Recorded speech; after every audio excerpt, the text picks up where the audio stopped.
G'day, it's Scott Picken. I'm here at Zach's house. Unfortunately, Zach is too emotional to actually be part of this. He's hardly actually come back to the property. And really what you're looking at here is his property. You can see behind me here, you can see the foundations there. And really the house all behind me here. And the challenge with this story was that he was actually out. His parents have a farm out towards, I can never pronounce it, but Tara, basically outside Sedgefield. And he went to go and help his parents and then all the farmers in that area. And when he came back, he found out his own house had burned to the ground. And what's challenging is that he has no insurance. And what's really quite sad is that it was his dream home and he had built it from scratch himself. It had taken him over 10 years to build this property.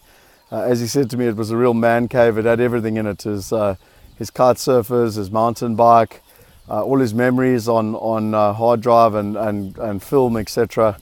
And you know, that's the sort of stuff that's irreplaceable. And his fiancé and him have really built a life for themselves here. And unfortunately, you know, now without any insurance, it's really quite a challenge as to, you know, what the next steps are.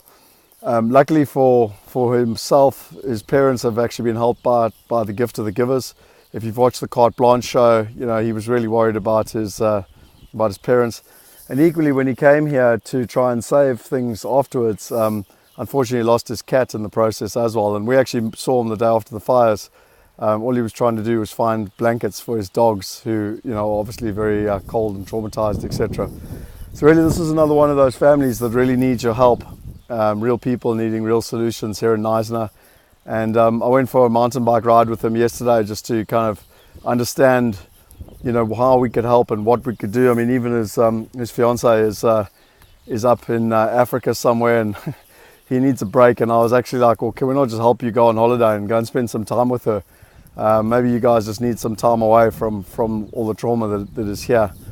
And his plan is really to kind of get himself sorted over the next couple of months and then looking to rebuild starting next year and yeah, really try and rebuild his life from scratch in terms of the bigger picture and what's happened. So I've kite surfed with the guy before. He's a really awesome guy. He's been in Knysna all his life, a Knysna local, and you know, for him, unfortunately, he's built everything up from scratch and now it's all about starting all over again. And so, you know, he has been lucky enough. Apparently, they've raised about 120,000 rand so far, and we want to make a really good contribution towards that, so that this piece of land here that's been flattened can hopefully be rebuilt into his home. I'm not sure many of us can understand what it takes when you lose your house after you've built something up for 10 years yourself with your own bare hands. Anyway, that's Zach's story, and again, a real person needing a real solution, and hopefully we can be part of at least providing some relief and finding, you know, not only for himself but for his fiancé, putting a decent foundation back so they can build their lives upon it. Cheers.